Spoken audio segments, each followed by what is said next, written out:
Mark? Okay. I wanted to start out talking about your family and your childhood.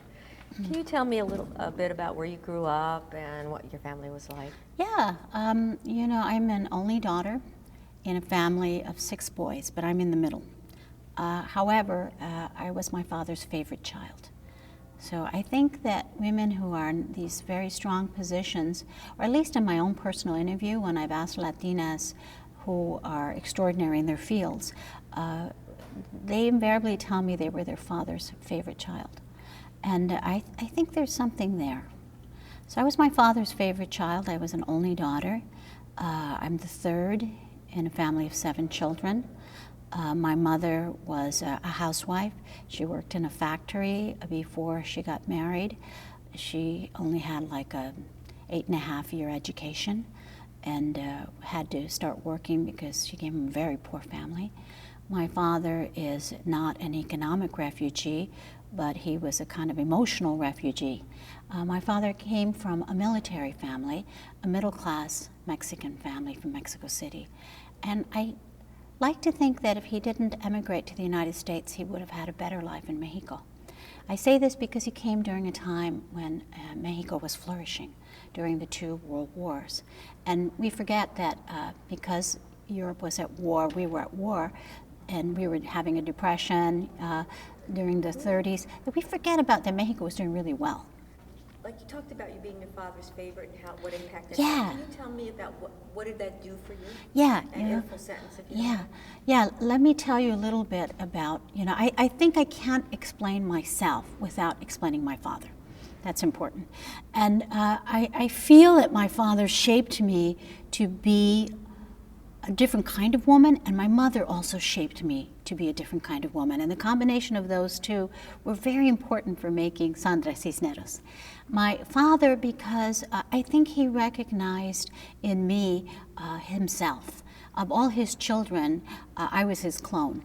I was like him in having a very hypersensitive being, a very poetic soul, someone who was very gregarious and very generous of spirit. And so my father saw himself in me, and I understood him in a way that my mother never did. My mother, on the other hand, wanted to be an artist. She was a girl who dreamed of maybe singing or playing an instrument or being on the stage or drawing. She had all these artistic talents, and an intelligent woman who was limited by her economic circumstances. So she regretted that she didn't have that life, and she raised me very different from any of my girlfriends, any of the neighbor little girls who were all learning how to make sopa de fideo and how to diaper their brothers and how to clean a house and preparing to be housewives, in other words. Whereas my mother never taught me to cook. I had to be in the kitchen, but I wasn't really good at it. And my mother, as long as she saw me with a book, it could be a library book, and I could be reading a novel, she would leave me alone. And that's very different from the little girls I knew who couldn't come out to play because they were making tortillas. And so my mother's dream of living a life, that was an artistic life, and my father understanding me because he saw himself, these two combinations were really important for allowing me to develop in a very different way from other little girls. And I say that because they nurtured my sense of spirit. And I think when you're an artist, it's not that you know how to draw, you know how to write. It's a way of looking at the world that you have, even if you never discover your genre. And I was one of those little kids that liked to be by themselves, that used to climb trees and talk to the trees, and more important, the trees talked back. So later on when I went to theology classes at university and you find out about, peak experiences by Maslow or Mircea Eliade talking about these spiritual experiences, you say, well, yeah, that happens to me every day. Doesn't it happen to you? No, I guess it doesn't, but I didn't know that. So I had a childhood that was filled with things of the spirit. And I think artists have that kind of childhood. And I was very lucky that my mother and father, perhaps without knowing it, were nurturing me to be the woman that I am. What do you feel like having a father really adore you does for a young girl? My theory is that women who have fathers that adore them, it builds a core of self-esteem. So even though life will give you the beatings that every woman has, if you have that sense of self-esteem, you can go back to that. You know, maybe you're destroyed for a couple of months or years, but you can go back to that sense of love and sense of well-being. I think that's so essential. I tell fathers that when I speak to schools, it's really important for the fathers to love their daughters and think they're the greatest things and they can do anything. And that's so important because my friends who have done films or who are painters or who are in the business world, each of them, all of these Latinas, we all have in common that we were our father's favorite. Our father believed in us. And somehow that allows you to have like maybe a little life jacket to survive all of the deluge that life is going to give you. What were the expectations that your parents had for your future?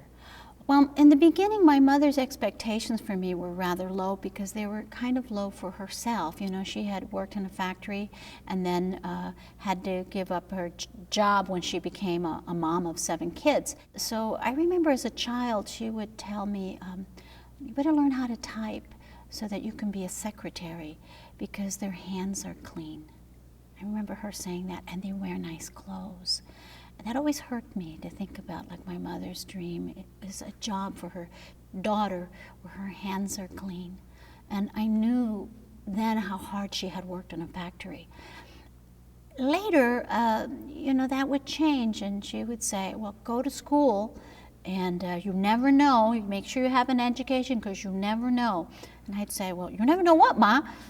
Never mind, just you never know. And I would think, well, you know, what's she talking about? But I kind of got it. I was just kind of teasing her because I wanted to hear what she would say. Did she mean her life?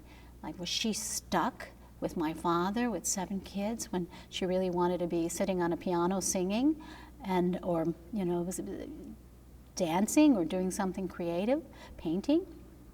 I don't know. I just remember her always reinforcing that idea of make sure you go to school and study. And especially because I was so lousy in the kitchen, you know, she'd say, make sure you go to school and study. Who's going to marry you like that? And, you know, it was true. I still burned the rice. Yeah. You've written about your father telling your brothers Yes. that they had to take care of you. Yes. What message did that send to you and how did it impact you?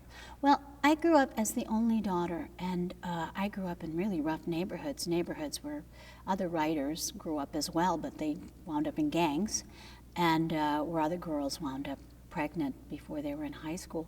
But I had this very strict father, a kind of arrogant father, which turned out to be good, and a mother who had this compulsion to open the path for me because it hadn't been open for her. But my father was of a generation of caballeros, gentlemen.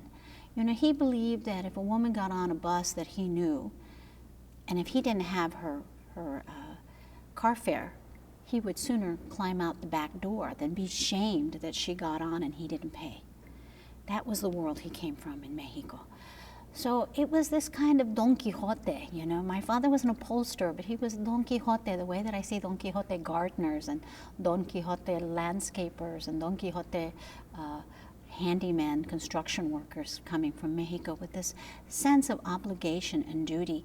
And part of that obligation was to take care of his wife and his family. That was a real definition of an hombre macho, a real man who knows the obligation of taking care of his family.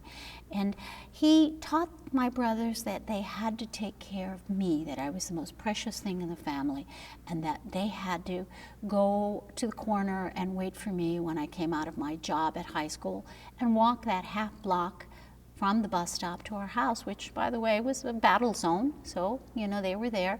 They didn't want to be there, but my father made them. And throughout my adult life, not just my childhood, there was that sense of, like, you know, your sister's moving to a job teaching in California. You're going to go to help drive her there, and you're going to go too, and you're going to deliver her furniture. There was always that sense. What sense did it send to you of your being able to go out in the world and take care of yourself and accomplish things? Well, you know, some of the things that my father did were well-meaning because I grew up in such a dangerous neighborhood. But some of the things that he did were very frustrating. Like, you know, he wanted me to go to the university, because that was my wish, but he wanted me to go to university to find a husband. And he wasn't because he wanted me to be educated. He thought I'd find some nice professional man.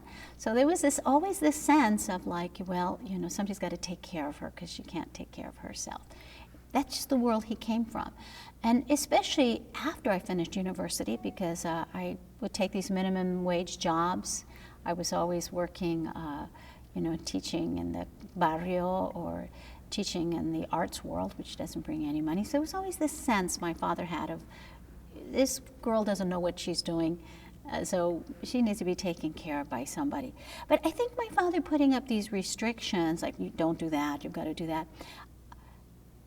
I'm glad I had that father that said, you know, you can't go off to live in another state and go to graduate school. I'm glad I had that father, because that made me want to do it. You know, that sense of like, don't do that, okay, let me try this. And I knew he wasn't going to be angry at me forever. I was his favorite child. He'd get over it. So I broke his heart a lot. I made him cry, I have to admit. But you had a sense of you were able to accomplish things for yourself. Well, you know, I don't know where I got the sense that I could do half the things that I did, because now when I think about it, there's some things that I did that were rather brave. It wasn't that I was brave. I was foolish and afraid, like everybody. But maybe I was brave enough to say I was foolish and afraid, and that I would do it anyway. So I was afraid of doing all the things that I saw white women do. I wanted to do things that white women did. Like, you know, they walked around naked in the locker room. Latino women don't do that. You know, we all hide behind towels. Somebody holds the towel and then we change. We're very modest. And, you know, I wanted to be comfortable in my skin. I wanted to be able to walk on a beach topless, you know. I want to jump out of a cake. You know, I want to be able to travel to Europe alone. I want to have my own apartment like white girls. And so, in a way, my father was right, you know, that all that education that I had ruined me. It ruined me, it corrupted me, because I picked up all those white women values. But it wasn't that I wanted to be like white women. I just wanted to be comfortable in my skin. I wanted to be able to do things that I might want to explore. I was trying to be like women in Europe, women in Mexico, women in India, you know, wherever I would read about women doing extraordinary things, I'd say, oh. And I was trying to find myself because I didn't know how to become a writer. I didn't have anyone in my family that had connections with a publishing house. There wasn't anyone that my father or mother knew that could show me how to live a life of letters. And all I had was models of men behaving badly. You know, men going off to Europe in the 20s. And, you know, I thought, well, I'll do that. You know, maybe I'll get over my fear of traveling if I go to Europe. So I made a lot of mistakes. I did things because I was trying to invent how to be a writer. And coming from the neighborhood I came from and the family I came from, I just didn't know how to do that. So when a little bit of money would come in a grant, and I'd say, well, you know, Hemingway and F. Scott Fitzgerald, they were in Paris, I guess I'll go there. You know, and so I'd buy a ticket, a one-way ticket from New York to Athens and start journeying, because I was afraid of traveling, because I'd never been anywhere, because I was an only daughter, because I always went to Mexico as a sister or a daughter or a granddaughter or niece. I never went anywhere alone. I didn't have that kind of imagination or money until I got a grant in my hand. And even though I was afraid, I did it. You've also talked about the difficulties of moving back and forth and straddling two cultures. Can you tell me about the difficulty of that? I think, you know, the traveling back and forth. How often? We traveled back and forth when I was younger to Mexico, from Chicago to Mexico. When I was younger, after third grade, it started slowing down. But it seemed as if we were there a lot in my preschool years and pre-middle school. We would go to visit the relatives in Mexico City, and not my mom's relatives, my father's relatives in Mexico City.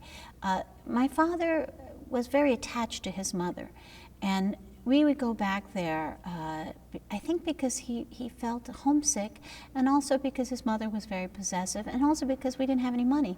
And so you go visit a relative and you get a vacation in a sense. Although, you know, it wasn't much of a vacation for my mother. You can imagine visiting her mother-in-law. But, you know, I don't know that it was so upsetting for me to go to Mexico. I think it was upsetting for me to go to the United States. The way that I remember it, sometimes there was a trauma, because when you're little and you're a girl and you're a Mexican girl, your parents don't tell you what's going to happen like they do now in the United States, where you sit down and say, now Karen, what would you like for breakfast? No, that doesn't happen in a Mexican household. Give her that. It just happens to you. Life happens to you. You don't choose. So I remember being in the car sometimes, and maybe because I was always a little bit out of it and daydreamy, I'd be in the car and I'd say, where are we going? My mother would say, well, we're going to Mexico. And I'd say, Mexico? And I'd look out the window at our apartment and we'd drive away. It was that kind of trauma. One moment you were at home and the next moment you're going to Mexico. But Mexico was a familiar and a loving place. It's when I came back to the United States that was traumatic, because we would move. We'd pack up things and leave them at my mother's father's house, go to Mexico until we ran out of money on a shoestring, come back, and whatever time of the year it was, we'd have to start all over again, whether it was the beginning of the school year or not. That was traumatic. Being in a new school, being the new girl, being in some new place, starting all over again, that was traumatic for me. Because going to Mexico, I knew everybody there. And I think it created a sense of high self-esteem about being Mexican, because no one could tell you anything bad about Mexico. You saw it yourself. It was wonderful. Who else had pyramids right next to the church downtown? People flying feather dancers and just amazing things. So you had the sense of happiness when you were there. It was kind of like a carnival. Then you came home to this dump called Chicago, at least the neighborhoods I lived in, bleak and dark and people shouting at you, and the sense of fear. I always feel a sense of fear when I'm in a big city, because it reminds me of Chicago. At any moment, somebody might leap out and hurt you. On a bus, if you're sitting somewhere alone, a man might open his raincoat and flash you. If you're in the subway and you look really hard, you will see all the mice and the rats.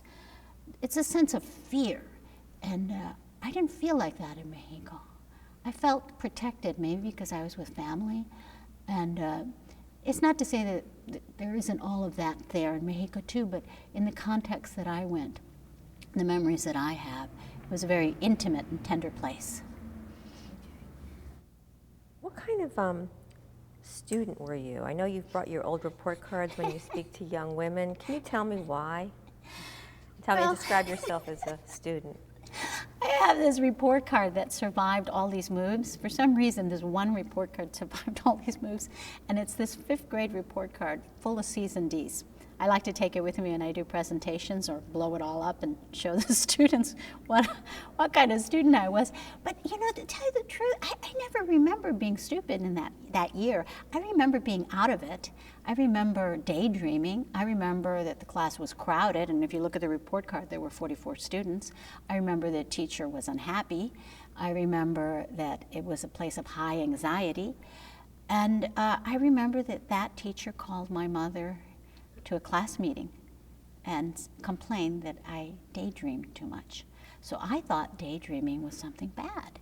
And my mother was really upset because, she had 7 kids to cook for, my father to come home to, it's too much work to do to be talking to this sister. And the sister complained that I was a daydreamer, so my mother scolded me to pay more attention. But, it was like anything. When I got bored, I'd look out the window and start imagining things, or I'd look at the kid in front of me and say, wow, his shirt is really dirty and he's all wrinkled. Oh, he must have a lot of work to do at home. Maybe he has little brothers. Probably his mother's too busy to iron his shirt. Oh, I bet I know where he lives, where my Auntie Timo lives. There's a house that's really dirty. I bet he has little brothers. He has to make cornflakes in the morning. And that's why his hair's like that. Then sister would call on me, Well, of course, I didn't know where we were. I had this whole interior story for the poor kid in front of me. And I've written about that poor kid. So basically you were sitting in school and making stories?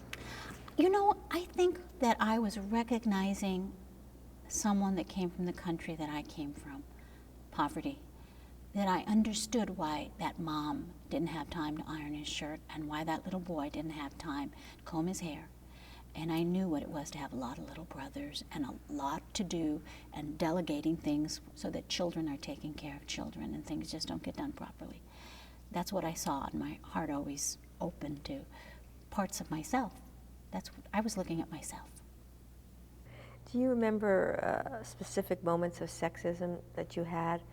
You know, I was a very beautiful young girl, and I feel sad when I see beautiful young women. I feel sad because I feel like that's a cross for young women in this world. I feel sad for them because, you know, I feel like we glorify that, but we don't tell them how to defend themselves. And, you know, you go into the world, I did, as a daughter who was treated really well by my father, my brothers, my family. And you're so naive about that beauty. You know, you think when someone's kind to you, oh, this man looks like my grandfather. He's so nice, he looks just like my grandfather. And then he says, well, it's my birthday today, could I have a kiss? And you think, oh, he looks just like my grandfather, I think I will give him a kiss. Then he grabs you in the face and doesn't let you go. That's such a horrible thing to happen to a 15-year-old girl. And that happens a lot, you know, to beautiful women. So I think for me, there was like all these moments when, you know, horrible things, shocking things would happen that you don't realize that you're carrying this body. I don't think of myself as a woman. I think of myself as a little ball of light. But when you're a beautiful woman like that, men see only the outside, they don't see the light. And I think that when you're raised as sheltered, you trust everybody. So there are a lot of instances of men, through their own eyes, I know now that they saw it as something nice, you know, but it was very frightening. Many instances, that's just one. When I was 7th grade, my father used to let me take art classes with a friend, and he would only let me take them if a girl went with me, and the girl was very sophisticated. She was really sexy and pretty, so she was a little streetwise. And I remember that once I came home in my neighborhood, which was very rough, which is now Wicker Park and very gentrified. But the only reason I was allowed out with this friend was because, you know, we could walk home at the same time. And you know, because she was smart and streetwise, and I was very young, and I was still like, you know, in 7th grade, but I looked like I was in 4th grade. And these two boys came walking towards us. And you know how when you're like a sophisticated girl, you can tell trouble's coming. And, you know, she got off the sidewalk and left me there, and this boy just grabbed me and took my face. And he tried to kiss me, but I was a little frightened, so he kissed me on the eye. I'm sure that kiss tasted like the ocean, you know, so there's in my stories always a kiss that tastes like the ocean. But it was like a rape to me that was my first kiss. To have this boy laugh and just, you know, like if you were a donut, just take a bite. How did it make you feel? It made me feel embarrassed. And I didn't want to talk about it. And I didn't talk about it for years. This is like maybe one of the first times I'm telling you. So I feel like, you know, just being a pretty girl was a horrible thing because things like that happened all the time where like, oh, there's that cupcake. I think I'll take a bite. It was like that throughout my life. And I never saw it coming. I would always think, oh, this is somebody that looks like my father. This is my brother. This is my friend. How did that impact who you are, who you became? Well, I write about the things I don't talk about. I write about the things people don't talk about. And when people tell me that story, because I have that in my heart, I go there. Even if I'm writing about something that didn't happen to me, if someone tells me something that I can match it and say, okay, I'll take your story and I'll take what happened to me, which was just a kiss on the eye, but I'm going to take your story about something bigger, and I'll use that emotion and I'll tell your story. That's how I do it. I think that that's something that happens. I feel sorry for women when they have beauty. You know, I do, because I feel it's just a... What message did it give to you? Oh, it just makes me want to protect them. You know, it makes me want to protect women. Because I feel as if, you know, if I hadn't had that beauty, maybe those things wouldn't have happened to me. Or if I hadn't had that sense of well-being in my house, you know, maybe I wouldn't have been so trusting. So I don't know, you can come from a really rough neighborhood like I did and still be absolutely sheltered. That's a kind of irony, you know? And what did it want to make you do for yourself? I think it made me want to hide, and it made me keep secrets. It made me not talk, and it made me realize that when you don't talk about these things, that they get bigger than they really are. That there are things that we write that we don't talk about that are essentially things, the best things to write about. That those are the things that are most powerful, the things that we can't think about, the things that when we go to bed we say, okay, I'm going to put that, seal that tape, that do not pass, and do not, the way that the police put that tape when there's been a murder, there are those files and those thoughts. I'm not going to think about that. And it's when you lie down that they come up. And that's what I write about. That's what I write from. When did you know that writing was going to be your path? I think I was an artist, before I was a writer. Everybody's an artist. Why do they stop? I don't know. I don't know what people do that don't have art, because I think that's such an essential part of processing things that happen to us that we can't talk about. But for me, I switched from drawing to language when I was in middle school. And I think it was because I was living such a rich interior spiritual life. I was an only daughter and socialized not to play with my brothers. Once they found their friends, they didn't play with me. And I spent a lot of time having interior monologues or exterior dialogues with nature, with trees and things of nature. And when I was in middle school, about that same year that I got scolded for being a daydreamer, around then, I started reading poetry in textbooks in school, and I started writing them in secret. And I wrote about things that were the kind of things you would never think a child would write about. I wrote about trees and sunsets and clouds, things of the spirit. That's what I was writing about. And I kept it a secret. Nobody knew I was doing this. What did it give you? I think that for me it gave me a sense of language for explaining things that flooded my heart. I think there's things that happen to us, and they're the most beautiful moments in a day. I think that's what it was for me. It was like a moment in the day that I could translate into language to give me a joy. I think that's what it was. And that's pretty unusual for a child, would you say? A young woman? No, I don't think so. I think that kids have this very rich interior spiritual life. I'm assuming, but I think that they take it for granted. As for you, as a child, yeah, was it? Yeah, I just felt that those were like the best parts of the day. When did you know that you were going to follow that path? I think girls should say what they want to do in life when they're in middle school. I think it's really important when you're 11 or 10 or 12 to say, this is what I want to do in my life.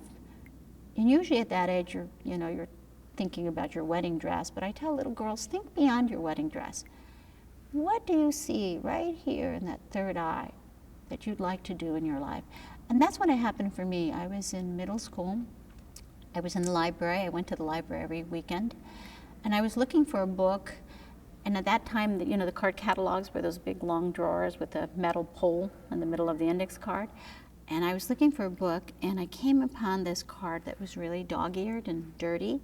And I passed it, but I remember thinking as I passed it, this must be a good book. Then I went back and said, that's what I want. I want my name on a card, Cisneros, Sandra, and the name of a title of some book, and I want it to be dirty and all just smudged from so many hands touching it. And that's when I saw what I wanted for myself, my name in the card catalog, which now I think is kind of egotistical, but at least that was a place to begin, to see my name on a card that was well worn and books that were well read. And later I would visualize the spine of a book with my name, but that's how it began. Mm-hmm. When did you start to write in earnest? I started writing in middle school in my notebook, and poetry first and fiction later. But it wasn't anything that I showed anyone. It wasn't for school. It wasn't something I could share with the 6 brothers who would make me cry. I couldn't show my father, who would understand, because it was in English and he worked hard. And my mother was always in a bad mood, and she was a prisoner of war wife in the kitchen, banging pots and yelling. So it was something I kept to myself. When did you decide to pursue it as a career? How did that? Well, you know, I always thought that the writing would be something that I could do on the side. I was raised to think about making money, to consider making a living. Even if I married, I had to have an education and I had to have parachutes just in case, as my mother had said. I didn't think that it would be viable for me to be a writer because I didn't know how, one, I didn't know how to become a writer, and 2, I didn't know how to make money with writing. But I saw that other women taught English. So I would say to people publicly that I was going to teach high school English. But in my mind, I thought, well, and on the weekends I'm going to write. I was just too afraid to make that claim. I didn't know how to. I didn't have the voice to say, I want to be a writer. I didn't know anyone who was a writer, and I didn't know how one became one. It was kind of silly, like saying I want to be a magician. You know, so something you don't want people to laugh, so you keep it to yourself. But in my mind, the plan was to teach high school and to write on the weekends and summer. And so when you started to do that, what was that like, managing, working, and writing? Well, you know, when a shift happened in that a professor advised me that I could major in creative writing and minor in the other. It didn't have to be the other way around. I didn't know you could do that. And a shift happened also, once I started teaching and writing on the side, I realized that I had to write small things, something that I could finish, little vignettes, things that were small. And the stories and poems that I started writing started incorporating the lives of my students. And they were a way for me to be able to go to sleep, because the girls and the young men that I was working with had lives that were much harder than mine. I thought mine was hard, but compared to them, I had lived like a princess.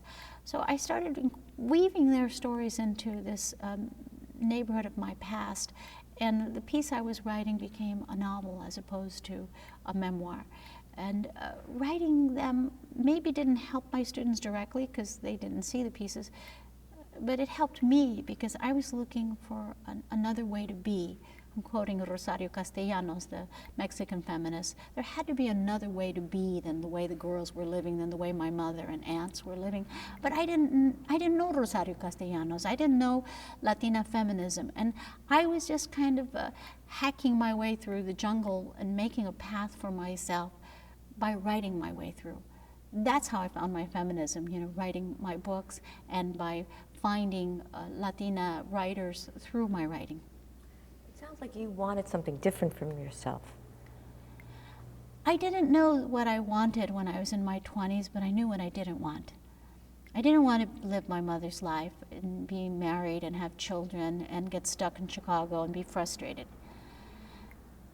And I didn't want to live my father's life either, where, he wasn't living the life he wanted to, but he had to work, and he worked with his hands. And I didn't want that life. I didn't want to stay in Chicago. I didn't want to live in a neighborhood where there weren't flowers and trees. But I didn't know how to become what I wanted to be. I think that I was very lucky in that divine providence always shone a little light, not that far, just a little headlight, just for one step. And I would take that step. I was wise enough to know, well, that looks right, so I'd take one step. And then it would shine a light over there, and I would take that step. I always followed this. And now that I look back at my life, it was there all along. But it just wasn't giving me the whole picture. It was just giving me one step at a time. And by following that, it took me to places better than if I had planned. How did you select the title? Like, what's special to you about the house, and what's special to you about Mango Street? When I had that moment in Iowa when I thought about what's the thing I'm so ashamed about, and I think all of us as human beings have places where we have low sense of self-esteem, low places of shame, but those are places, rich places to explore writing about. So for me, I wasn't an alcoholic and I wasn't a drug abuser, but I did have issues of sexual recklessness that I was silenced about. So instead I took an earlier shame and I thought about my neighborhood and my poverty.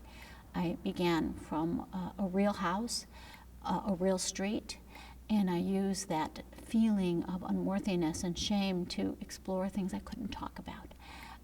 I decided to focus on the house since that was the core issue for me, and I decided to name it a name that would evoke Latin America. And the real street was not Mango, and I wanted something that sounded like that, but that would evoke something Latin American. And my favorite fruit was the mango, so of course I took mango. And tell me about your character, Esperanza. It's like, it's a word for hope, but she's also kind of pessimistic. When I began Esperanza, she didn't have a name, and she began as a voice for myself, but the book changed, and she became my students, and she became many women, not just my story. So I don't see it as my story. I see it as having strands, like the way a hair is made up of many strands. Some of the strands are mine, but then I started collecting the strands of my student and braiding it all together. So I can't see it as my story. I see it as all of our stories. She didn't have a name. She was just in the first person. And as the story evolved and started incorporating the stories of my students and of my neighbors and of my mother and relatives, I realized she was going to have a name. I thought I could bypass that problem, but it became clear I had to have a name as I was finishing the book. So the chapter of my name came rather late in the process. And I wanted to give her a name that maybe would be symbolic, so I didn't know what to call her. I would meet people, and as I met them, I would roll their name around in my brain and think, could that work? And one day, I don't even remember when, the name Esperanza appeared, and it seemed to me to be right. Optimistic but pessimistic? Well, I think we're all both, we're optimistic and pessimistic, but I like to think of Esperanza in the end of the book as being full of hope and being a woman that's gone through her doubts and darkness and arrives at light. No? What were the secrets of life in the barrio that you wanted to bring to light? I know you talk about abuse and sexual assault. Well, when I was writing House on Mango Street, there were books written by men about the barrio. We're talking about poets who had written about the barrio. And I wanted to respond to those Latino writers as well as writing my own work, because I felt that their bravado and pride of the barrio wasn't what I felt. I felt trapped and frightened in the barrio. And I wanted to give my viewpoint as a female. So I was looking to, not to negate theirs, but to add my point of view about barrio, that it wasn't so colorful and it wasn't Sesame Street, that I wanted to write about my own dangers. They had theirs, wandering those streets in the male body, but I wanted to talk about the world I knew as a woman. I guess unlike the women around her, Esperanza could leave, but could also come back to help. Can you tell me about that dual feeling of wanting to leave but wanting to stay? Well, when I was finishing House on Mango Street, I thought it was very important for me to clarify what I was trying to say. I wasn't trying to write about people, moving out and buying a house in the suburbs. I was talking more about a spiritual home and about an obligation to community. So I hope the last chapter of House on Mango Street makes young people understand that if there are issues in your community, whatever they may be, even if you grow up in a very lovely community, there's always negative issues, maybe things that aren't seen publicly, maybe private sorrows, that we are privileged to be able to see people who are suffering the same issues we suffer, and that we have an obligation to go back and make that change. That's what I was trying to see. say to my readers, and you could grow up in Park Avenue or you could grow up on Mongo Street, but there's some work for you to do, some healing work that needs to be done that only you can see, and it's up to you to go back to do that. Do you remember the moment when you found out that House on Mango Street was being published? There wasn't a moment that House on Mango Street was going to be published.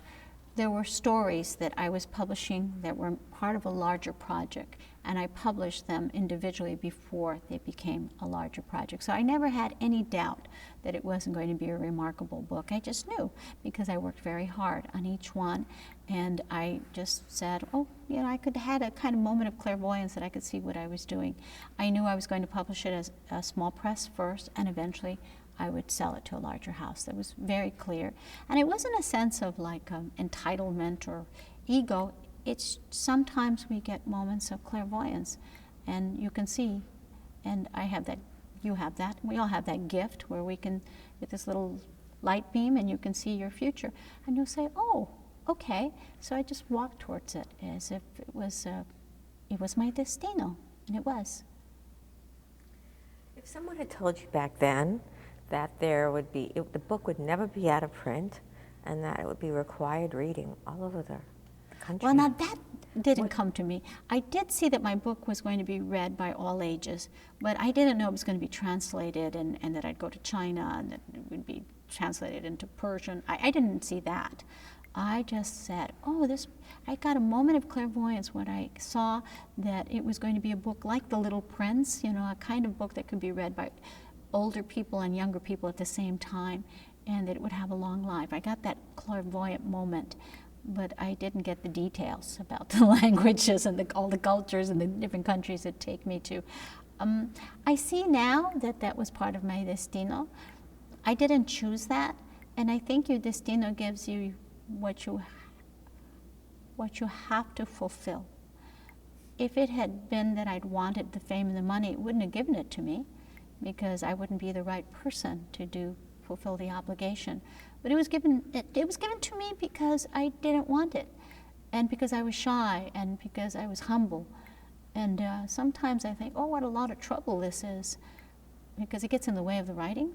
But on the other hand, I feel I have an obligation to do this work. It's a spiritual debt.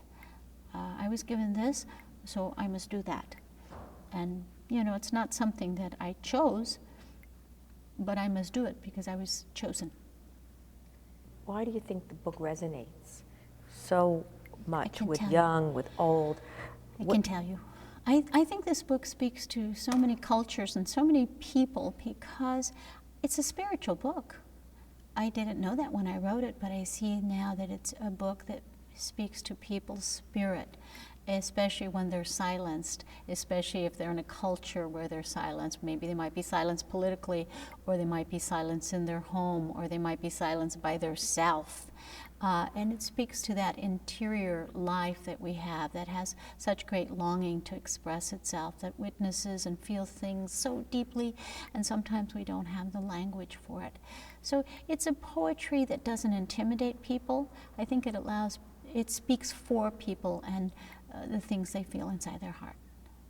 What do you think that its success did for you, and what do you think it also did for Latinas? The success for me has been gotten in the way of my writing, you know, because I have to fulfill so many obligations. There's so much need. I have to go out to the schools, or I feel that there's so few of us that are in positions that are in front of cameras or microphones. There's so few of us, and the need is so great, and it's getting greater, especially now. So the success for me means more political work, more work as a spokesperson, more public work. And the public work is the opposite of the writing. The writing is private and interior, and it's work you have to do alone. But I understand the obligations, and it's hard to find that balance for me now to retreat and be the writer. That's what the success has meant. It also has meant some very good things, that I've been able to start some foundations and help other writers, and help to pay a housekeeper who has a daughter, and pay a gardener, and pay an assistant who is a student. So there are people I'm taking care of. And that's good and bad, because it takes me away from silence of writing. What do you think the book itself has done for a Latina community? I think my books have allowed people to see themselves in literature. People who never saw themselves in books are startled to say, hey, that's my story. And suddenly it makes them aware of the power of a book to transform their life. I think communities that feel very disconnected to literature, especially American literature, who have never seen their story told, feel just a tremendous impact when they see themselves on paper and through or when they hear my story, because I perform them, and feel like that's me.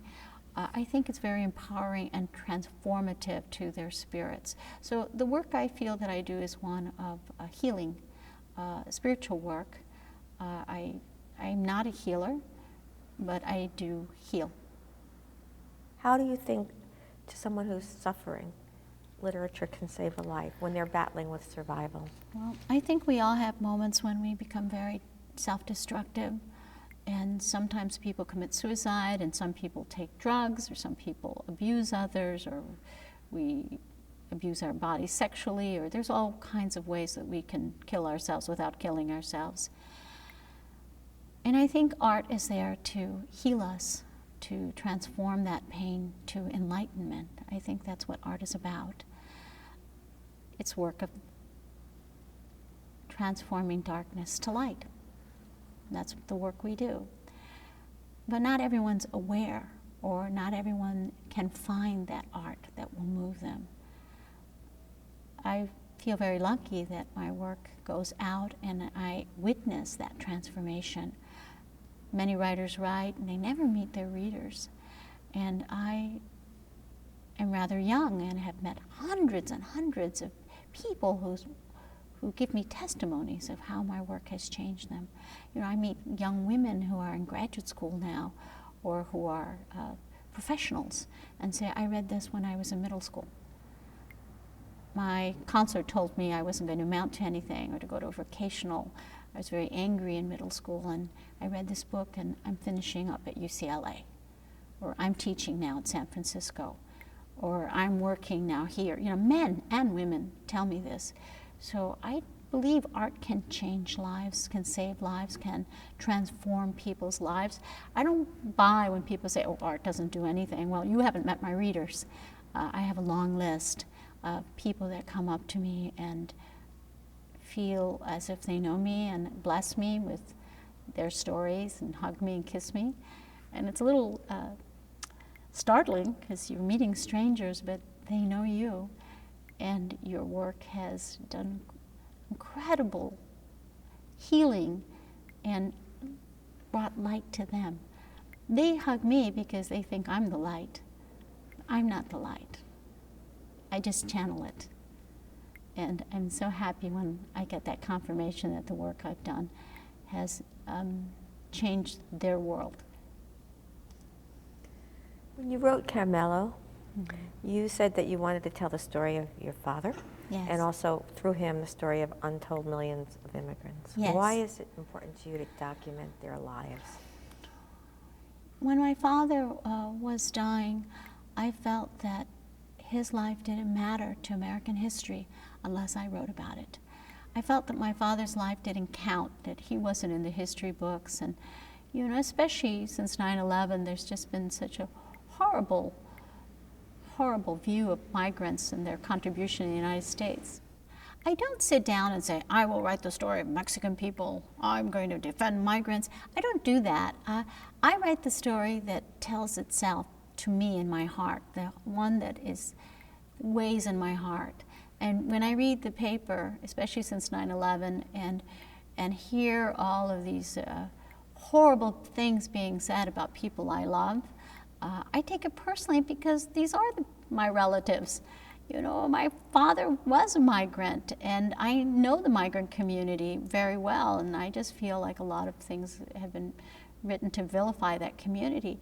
But when I was writing Caramelo, I wanted to tell not the whole migrant story. I just wanted to tell one migrant person, one person who emigrated, and he wasn't your typical migrant. He didn't come up working in the fields. You know, he ran away from home during World War II, served in the Army, and never learned English very well, and was dying as I was writing the book. And I thought, if I don't write his story, he's not part of American history. You know, you can watch these documentaries about World War II that we see, and they never mention the contributions that Mexicans and people from Argentina and the Spanish in exile and the Mexican Americans, and you know, they don't talk about the Latino contributions.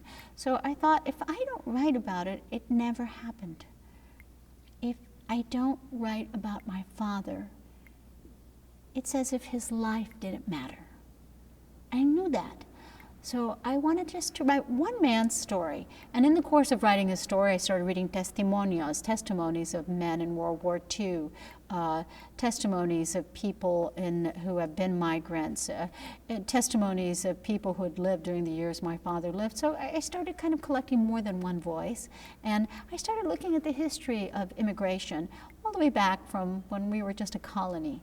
And, you know, the more I wrote, I thought people are just going to read this and think I'm just telling an invention. I'm just making this up. So what about if I put the history of immigration in the back of the book? What if I add a footnote, just one? Well, maybe two. Well, okay, 15. And, you know, the book kept changing and becoming this kind of experimental novel with footnotes and a little chronology in the back. And I realized I was telling more than my father's story. I was telling the story of all migrants, whether they came from China or whether they came from Mexico or Germany, that we've had these issues with other migrant communities where, you know, the Germans were attacked for not learning English during World War I, and they had to change the name of their streets to English so as not to be vilified. And the Chinese had the same issue that the Mexicans are having now, and there were laws against them coming and bringing their wives back in the 1880s. That we've had this history, and it just keeps repeating itself, and the ethnic groups just keep changing. So I wanted to bring that to attention.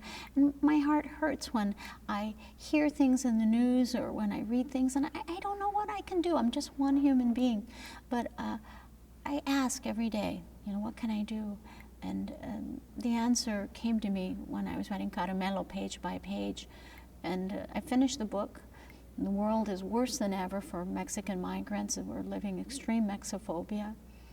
And I ask every day, what can I do? And I'm as ignorant as the next person of what I can do to make change. But at least I know to ask, and that answer comes a little bit at a time. You've also said that you met other Latina writers. You didn't know what extraordinary work you were all doing. What do you mean? Well, I would meet people like you know, Shri Moraga and Gloria Anzaldúa way later in my life. I first started meeting Chicago writers, like Dr. Norma Alarcón before she was a doctor, when she was just a grad student. And she started publishing the Midwest Latina women, bringing us together because there was no magazine. And she started Third Woman Press. So meeting her made me aware of feminism and how important feminism was. Because when I was in college, feminism just didn't have any resonance for me. It wasn't until I started meeting Latinas and the issues that they brought up of color and class that the gender issue made sense. And I remember that, you know, meeting Norma Alarcón when she came to visit me the very first time. We had just met each other, and I'd stayed at her home at Bloomington when I did a reading at the Indiana University. I'd reciprocated and said, when you come to Chicago, you can stay with me. And she walked through my apartment and looked around. I didn't know what she was looking for. She was looking for toys. She was looking for men's clothes. And then she said, "You live here alone?" And I said, "Yeah." Then she leaned forward and she looked me in the eye and she said, "How did you do it?" When she said, "How did you do it?" it was the first time I met a woman who understood how hard it had been for me to get that space of my own as a young woman in 25. I wasn't a white woman with my first apartment. I was a Latina woman who had not been kicked out of my father's house and who had to fight to get out of my father's house as a single woman. I had not been exiled out of the family. I had fought for that space, but no one had ever said, "How did you do it?" until that moment. And I remember just the tears flooded in my eyes, and I thought, oh, She knows. And that was the beginning of my feminism. How did you do it? I went to graduate school in another state at Iowa. And when I came back, I was forced to live at home for a little while until I got a part-time job. And I kept saying, I want to live in my own place. And it took a lot of fighting with my father. First we compromised and I lived in a basement apartment of a building that he owned where my brother lived on the top floor and I lived in the basement. But that didn't last long. And eventually I found my own place and I just did it. And my father would get angry, but I realized I don't care. He'll get over it. I'm his favorite. And he would. He never liked it. He would come and look around and say, why is she living with the space heaters when we have a house with central heating? We used to have space heaters and we moved up in the world to central heating. Now she's going backwards. What's this about? He could never figure it out, you know. He thought that I was choosing poverty. He thought, well, she went to graduate school. She could have a nice job. She could be a weather girl. There are Latino weather girls. Why doesn't she just get a job? And she's pretty. She could be on television talking about the weather. But I didn't want to be a weather girl. And he would say, Mija, when are you coming home? And I just, you know, I just had to make him, I had to make my father suffer a lot. He had to make me suffer a lot. And at the end of his life, we understood each other and we made peace. And my father apologized, you know, for things that he'd said or done. And you know, it was all right. We understood each other. He wanted me to be safe. I wanted to be happy. At the end of my father's life, he saw that I was earning enough money to pay for my own house without borrowing any money from him, that I had a gardener and an assistant and a housekeeper and a house sitter, and I lecture all over, and I was doing it all by myself. And instead of saying, when are you going to get married, my father said, Mija, don't get married. He'll just take your money from you. And then I knew that we had come to peace. Was marriage always a given growing up? Marriage was always a given. He gave up on the children. He didn't have to worry about that, but he wanted me to be married. He had 6 other children that could have babies, but he wanted me to get married. And, you know, once I won the MacArthur, that's when he said, don't get married, he'll just take your money. I thought, amen, now we understand each other. So what did it take for you to buck all that tradition? I had to be necia, stubborn. And I was just driven. I said, this is what I want in my life. I want this. You know, children maybe later, marriage maybe later, but this is what I'm working towards. Even if I just have a day job that pays me minimum wage, by the time I'm 30, I want a book done and I want a national award. By the time I'm 40, I want this book done and I want this kind of award. I had an agenda the way companies have agendas, 5-year, 10-year, 20-year, and a vague, you know, plan like that. I still have those kind of plans. They've changed over the years. They're not the same as when I was younger. And then some awards came that I never planned for. Like the MacArthur, I didn't plan for that. Knowing that you brought the life of the barrio, so to speak, or your, you know, your heritage to millions of people worldwide, their stories to so many people, what do you think it's done for, you know, the Latin community, for Latinas? Well, you know, I wish other people to write more stories because I can't tell everyone's story. I feel overwhelmed by the responsibility of telling everybody's story. And yet every book I've written, I've had that responsibility. So I'm looking around trying to open doors for other writers. That's what I do with my foundations. You know, I have 2 foundations that work with creative writers. And I can't tell everybody's story. And so I work to try to open doors for other writers to write their stories. Why do you think that there are so few Latinas who are becoming, you know, who are big in the American publishing scene or become household names like yourself? What do you attribute that to? Well, part of the reason is we don't have Latinas making the selections of the books. We don't have people in the publishing industry who are reading or making those big decisions. I think that's part of the reasons why we don't have as many Latinas. When we have Latinas who are major editors and owners of those publishing houses, then we'll see more books. And the other thing I think is that sometimes people want to publish and want the material rewards too quickly. And I think it takes a long time to make anything good. I think we have to do that, work at our craft. That's certainly important. But a lot of things, when I've seen in the publishing world, it's about connections. It's not about craft. And I think that until we have those connections in the publishing world, and until we take control out of publishing our own work, perhaps we'll do that more with ebooks. When we're in those positions of power of deciding which books, then we'll see more. I believe that. I guess many people, when they, no matter how much of an impact their roots have had, feel like they want to move away from that. You've always kind of moved back. Why do you feel what obligation do you feel, and why to your community?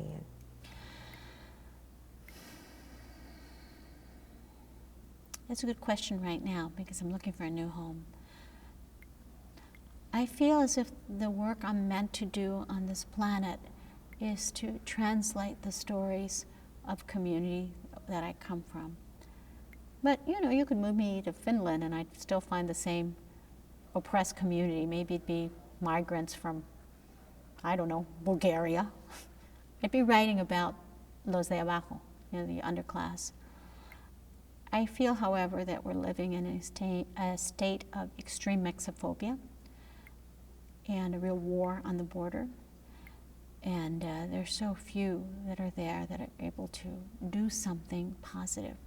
So it's not that I want to do it, but we're hemorrhaging. I've got to do something. If I don't do something, I'm part of the problem. And I have to live someplace near that community. That community can be practically anywhere in the United States these days, but I have to be somewhere with my ear to the ground, and I have to be near the border, and whatever border community that is, whether it's the border community in the Midwest or in Queens or in Albuquerque, I don't know, someplace that I feel connected to, that I can translate those stories, that I can serve. Because my question is, how can I help? That's the question, that mantra I put out there when I read the extreme fear that we're living in that's blocking light. And I feel like I'm in some place that I'm channeling that light, that it's my responsibility to channel that light. So I have to be of service, because if I'm not of service, I'm part of the problem. Do you consider yourself a feminist, and why? If you could talk to me in a sentence about that. I do consider myself a feminist, and why wouldn't I? I'm always startled when people say, "Oh, I'm not a feminist." I think, well, you must be misinformed if you don't know what a feminist is. I just think it's a wonderful thing that I try to explain it as people who are concerned about the rights of human beings. It's about being concerned about the rights of human beings and the weakest part of humanity. That's what a feminist is about seeking and protecting the rights of the weakest parts of humanity. And my feminism is very much concerned with migrants and women and children, and those are boys and girls, so and animals and plants. And I think everybody, men or women, would want to be a feminist. No? That's the way I see it. Why do you think so many young American women consider feminism a dirty word?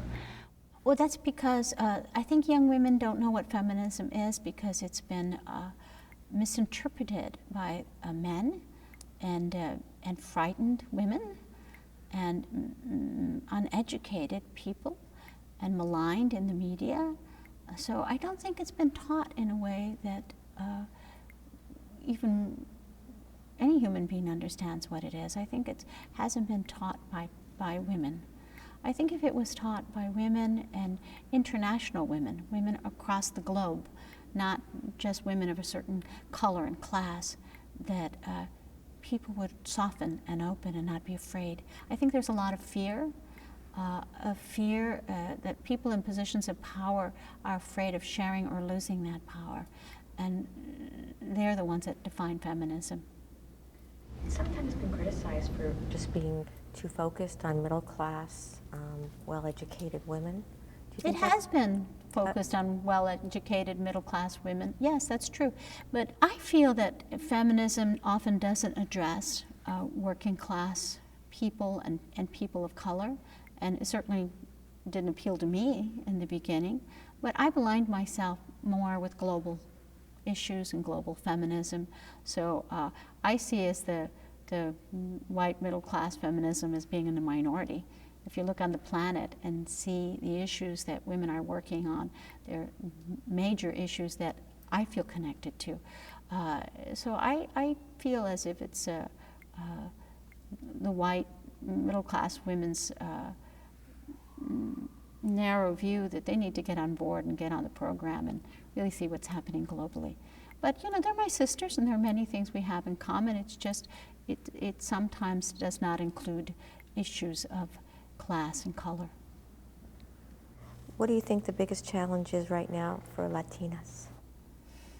I can't even answer in one simple sentence. It's like everything. I think for young women right now, for young Latina women, it's such a, maybe the darkest hour for being Latina. Even I growing up, when I grew up, was a better moment than it is right now, because we're seeing such a vilification of Latino people. We're living in such a fascist time, in such a horrific moment for Latina women in the United States and in Latin America.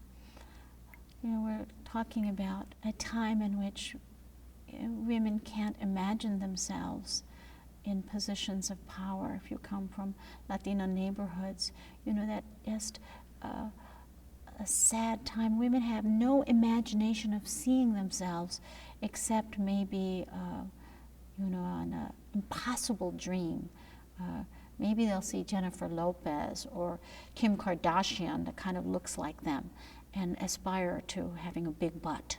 You know, that's the model of greatness now. Oh, if I could just be like this girl and have a big butt, I've got it made. How are you going to get that unless you've got good genes? You know, that's our model for Latino women right now. I'm telling you the truth. I'm not exaggerating. I'm talking about young women that work with these young women and tell me that these girls have no idea of themselves other than the celebrities. And it's all about body. So it's worse now than ever. At least when I was growing up, we didn't have Kim Kardashian on television with the big butt. Now it's like, that's the model of what empowerment is. And we have a reality of these girls growing up in schools where they're not going to even finish their education. And we have the reality of they're not going to be empowered about controlling their sexuality. So if you can't control your sexuality, how are you going to control your life? So you have this silence about their sexuality. They want to get in love. They fall in love. They just want to be loved. Doesn't everybody? And you have this model of beauty that is so preposterous and cartoonish. It's a sad place that we are right now for Latino women. And we have the reality of girls coming in and migrating and being violated in positions where they have no power. So I see it worse than ever. They're not going to get the stories, you know, unless I visit a school or somebody reads it to them. I feel saddened by where we are right now in history. I think it's such like a dark place. You know, I'm aware of the women who've been changed by my work, but I'm also aware of all the girls who've never heard of my work. I know this. I'm not exaggerating it because I talk to their teachers. I talk with the young women that work out with those girls that are looking at the television celebrities. I know. So even though I've done a lot, there's so much more to do. And I'm only one person, so it's overwhelming. And I try to do what I can do by working with other writers, creating 2 foundations that's going to nurture writers of all colors, and then another foundation that works with writers who believe their writing can change the world. And I have to do that because I can't do it all. And there's so many more young women being born, so many more migrants coming in, so many communities that don't have access to the books. I hope that I am teaching other writers that will go out and do that work, that their books will become movies, or that their work will help influence women to tell their stories through whatever that art form may be. But I feel overwhelmed by the work that has yet to be done. I can't just sit back and say, okay, well, I'm happy, because you know, that would be naive. I think that I'm an optimist because I know that there's a lot of work that I've done. I know there's a lot of work to do. But I'm an optimist because I believe that there's a little bit more positive than negative. And when it becomes more negative, when I read the news or I see something that happens to my community that hurts me, then that inspires me to do more work, just to balance the planet back on its axis. What's the most meaningful piece of advice you've ever received? I guess the best advice I got was from reading Thich Nhat Hanh, that, you know, the moments that break your heart sorrow are opportunities for spiritual growth. What about, everyone's asked this question, I'm going to give you, what's the one piece of advice you would give to a young woman on building a career? I'd say that the advice I'd give to a young woman is she has to be chingona. You know, she has to be a fucker. And you can bleep me out, but you know, you really have to use all your energy and your anger, which, you know, we're told as women, oh, be nice. No, you have to be a fucker. And you know, you have to use that in a way, in a good way, of like not using it against yourself. You have to say, I'm mad as hell. There's no book written about my neighbor. I'm going to do it. Use that something negative to a positive result. Don't shoot yourself in the foot.